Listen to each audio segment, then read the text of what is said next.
Coming up on today's show. Well, the first issue that I have with resolutions altogether is that people will sit here year long, living their life. January 1st hits and they say, oh my God, I have to change everything. Well, who is the one that came up with January 1st as like this magical date that we have to set resolutions? Take each one of these steps individually, address each one in turn, and then you're slowly working your way through your paper instead of just ripping everything out of your file cabinet, finding it all over the floor, and then getting even more overwhelmed. 5 tips to make your New Year's resolutions stick. Today on Keeping You Organized.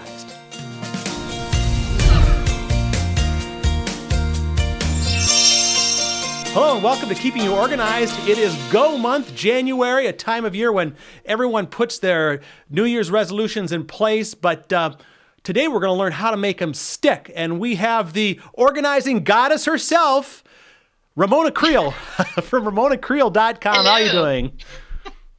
Well, it's a good year now, and so we're ready to. We've got our New Year's resolutions set, right? Hopefully, people did those before the first of the year, but if they haven't, they can quickly write them down. But we're going to talk more about how do you make them stick. So, do you have any advice for us on how to make your New Year's resolutions stick? Well, the first issue that I have with resolutions altogether is that people will sit here year long, living their life. January 1st hits and they say, oh my God, I have to change everything. And I'm going to set all of these resolutions and suddenly just do everything differently. And that's not how human beings function. Really, truly, if you're going to make these things stick, you got to make them a lifestyle change. It can't be something that you say, oh, January 1st, I'm going to do things differently. And then that's why you hit, March 1st, you've given up on them because you're suddenly trying to just shift into a totally different gear. What you need to do is try and come up with an actual lifestyle change that supports that. Like I had a client who, in addition to wanting to get organized, she was aiming for losing some weight in the new year. And that's awesome. But instead of saying, well, I'm suddenly going to do this different and do this different, she needed to gradually work her way into some lifestyle changes that were going to support that.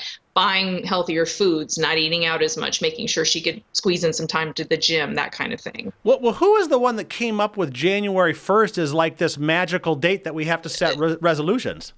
Whoever set the Gregorian calendar, I guess. I mean, it's completely arbitrary. And of course, everybody, every culture has its own new year and they all do it on a different time frame. But there's nothing special about January 1st. You can do your resolutions at any time during the year. It's just suddenly people feel this pressure. That's the other thing is the pressure of January 1st. It's right. Ridiculous. Okay, well, today we're going to talk about 5 tips to make these resolutions stick. So let's go with number 1. What is number 1? Well, my first suggestion is that you don't treat it like a resolution. The problem with a resolution is it's very temporary. It's something that sounds like it only happens at the first of the year.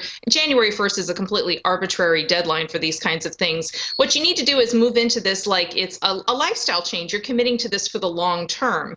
So, a lot of people try and make these really major changes on January 1st, and what they should be doing is gradual changes that build and build and build and build, because this is something you're hoping to live with for the rest of your life. For example, if you're looking to get organized, you don't need to go in and tear your entire house apart on January 1st. What you need to do is create a schedule that is going to allow you to start tackling all those different areas that you need to work on gradually, maybe over the course of the next year or, whatever amount of time you've got to give to it. But it needs to be sort of a long-term commitment.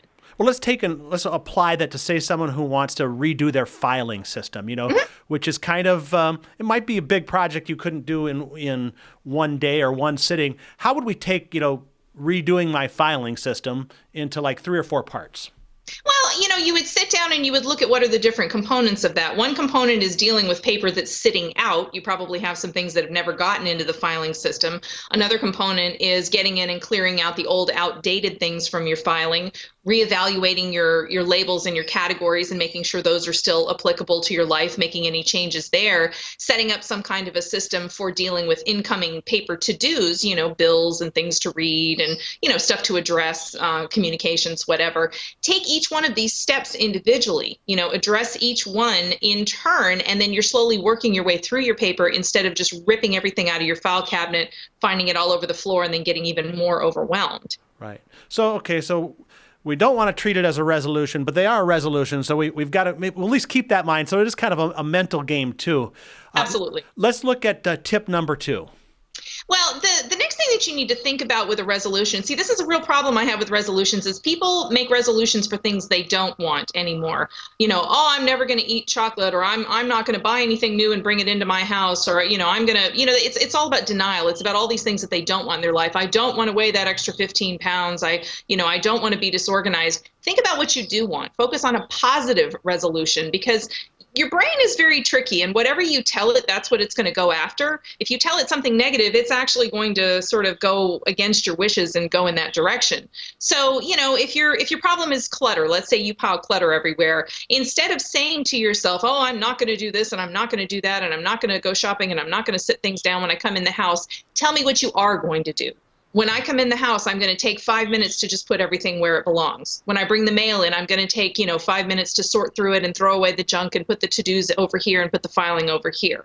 Give me something positive that you can focus on doing, and give yourself a positive mantra. One of my favorites for clutter is beautiful, useful, or loved. If it's not one of those three, why are you keeping it? Something very positive that you can hold on to and keep saying to yourself instead of constantly beating yourself up over the fact that you aren't organized like you want to be. Well, and it would seem, too, if you want to do something that you want to do versus something that you don't want to do, it's almost like goal setting. You should probably have like maybe a little bit bigger vision that you're working from, or maybe some bigger goals that you could say, well, as a result of that goal, here's the resolution that I'm going to set. Does that seem like a reasonable thing?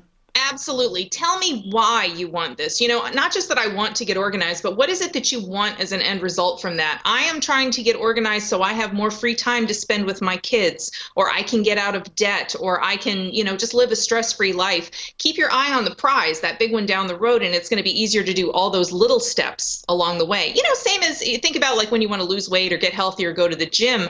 Why? What is your goal for that? Do you want to feel better? Are you trying to fit into a certain dress for a wedding? What are you aiming at?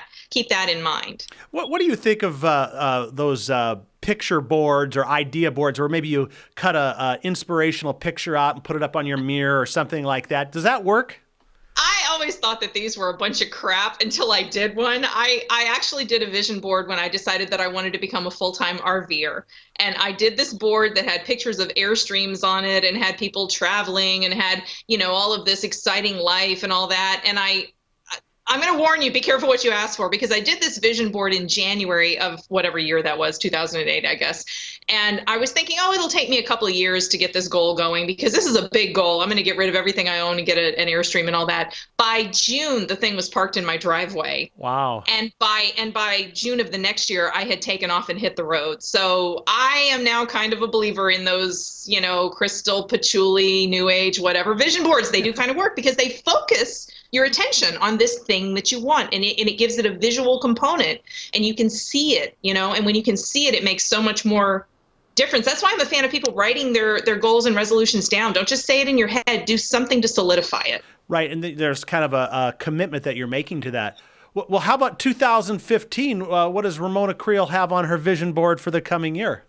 Oh my gosh. Ramona Creel is going to publish a travel book to go with her organizing book. She's going to finish the second volume of the Professional Organizer's Bible, and she's going to have a whole series of webinars out there on the internet. So, wow. Yes. That's a pretty big picture. So, yeah. Okay. Well, listen, we're gonna take a quick break here, and when we come back, we still have a few more tips that we got to cover, and we want to make sure people's resolutions are sticking. So, we're talking about the 5 tips that make your resolution stick for the new year. It's Go Month, and we'll be right back. Are you looking to get your office organized but don't know where to start?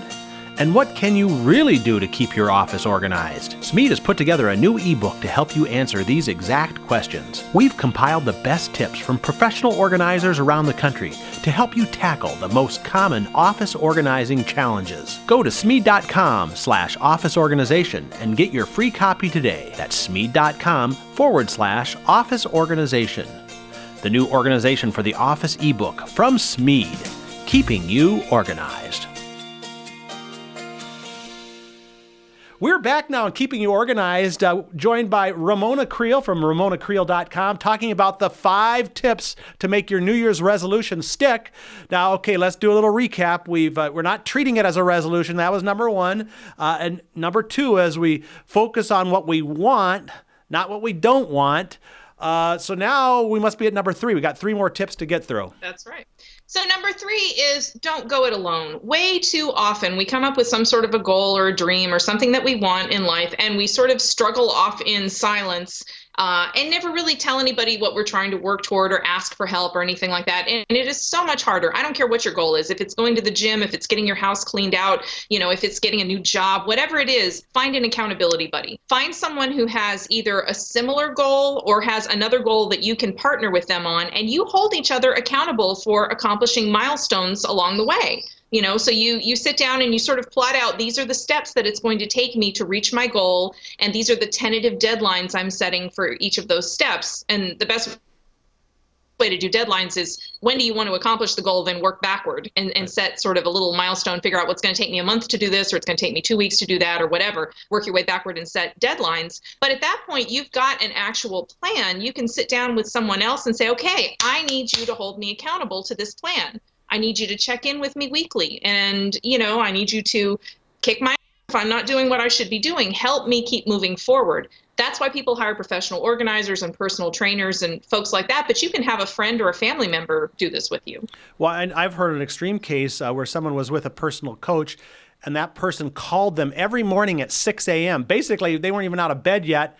They were on the phone with them saying, okay, here's what we talked about. Here's your goal. What are you doing? Do you have any stories like that of people that have, do you need to do daily, weekly? What seemed to work for people that you've worked with in the past? Well, I dare say if somebody called me at 6 every morning to check on my goals, they would end up getting punched in the face, but that's just me. I happen to think a weekly check-in is pretty good. I've had clients. I had a woman that I was working with recently that her goal, actually, in all of the organizing we were doing, she was getting organized so that she could downsize and then be able to get a different job, because she hated her job, and the only reason she had it was because it paid for the big ridiculous house that she owned.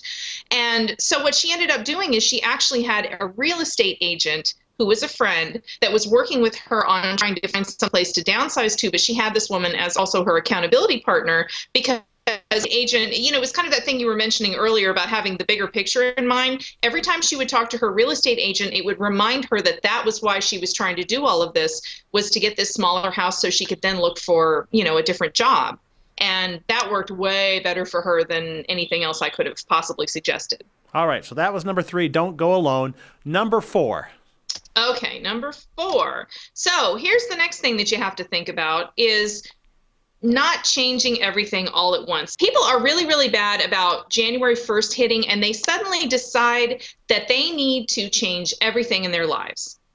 All of a sudden, nothing is working right. I don't weigh the right weight. My house is horrible. A wreck. I need to change my job. I need to, get in better shape. I need to get organized. I need to get a new career. I need to go back to school. I need to write the great American novel, whatever it is I need to do. You ain't gonna do it all at once. Pick one thing, get through it, actually accomplish that goal, and then add something else in there. So, the worst thing that I see my clients do is they go in and they try and do too many resolutions at once instead of sort of spacing them out over the year. And again, if you're looking at making these all lifestyle changes, you can't change everything at once. You got to sort of layer it a little bit on top of something else. So that's the best advice I can possibly think to manage with that is just pick the most important goal that you've got, work on that, and then start working on the next one. I have to laugh at that because, oftentimes I'll put, maybe have 6 or 7 things I want to do for the year, but they're all due February 1st, so. Oh, hell yeah. You do actually have 12 whole months in the year. And then you know what? You got more years after that to be doing things too. So space it out. Okay, great. Tip number 5. Well, my final tip for anyone setting any kind of goal is that I'm sorry, you are going to backslide. You can say to yourself, I'm never going to eat another chocolate chip cookie for all the rest of the year. You can say, I'm going to go through my mail every single day when it comes in and get rid of the trash. You can have a million best intentions. You're going to screw up at some point. That's called being human. That's okay. Have a plan in place for when you backslide. So instead of backsliding, getting frustrated, saying, oh my God, I can't do anything right, and just giving up on your goal, actually have a plan in place. So, okay, my goal is to stay on top of my paper every single day. And if I don't, that's fine. I'm just going to set some time aside that next weekend to get caught up, and then I'll start fresh on Monday, something like that. But beating yourself up and saying, oh my gosh, I can't do this, I can't do this, I can't do this, that's not really getting you anywhere. Well, boy, I'm feeling like it's going to work this year. It's January, it's Go Month. What are some just general recommendations you have for people as they get into the new year? I know you've worked with a ton of people in the past. I mean, everyone gets really excited around January 1st. Any other closing thoughts on just dealing with, New Year's, new resolutions, new goals? Well, I'm actually a fan of figuring out some milestones throughout the year where you can sort of give yourself a false new year. Like I think there are lots of anniversaries throughout the year that you can say, well, this is a good time for me to deal with a certain goal. Like tax time is an awesome, goal, a new year for being able to restart your financial organizing system, your filing system for your bills or your QuickBooks, those kinds of things. Birthdays are sort of an awesome time maybe for going in and cleaning out your closet and starting fresh with your wardrobe. So instead of piling everything on January 1st, see if you can pick some different, times throughout the year, back to school for getting your kids organized, those kinds of things, and sort of spread it out so you have several new years to look forward to, and you've always got something keeping you excited and motivated and moving forward.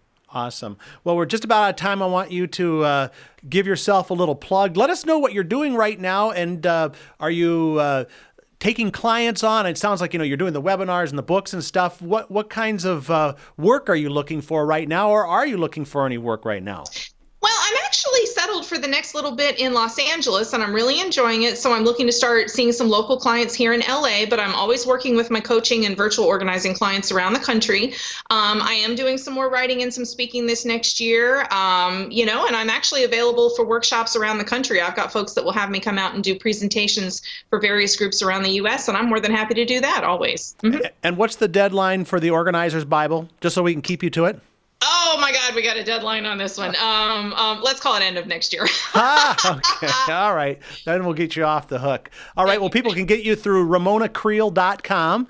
And again, you're local to the LA area now, which is great. So lots of people out there that could probably use your services too. Ramona, thanks again for joining us. It's been a great way. And I can't wait to hear back from our viewers and our listeners to find out if their resolutions have actually stuck or not. And I think that's it's a big challenge. A lot of people can lay the resolutions out, but to actually make them stick is a big thing. So thanks again. Thank you. All right, folks, there you have it. You've got your resolutions set. Now you've got a plan to make them stick. We want to hear back from you in a month or two on how well it's working on keeping you organized. Coming up next time on Keeping You Organized. So we do like to suggest very small, simple things that they can do to make a big difference.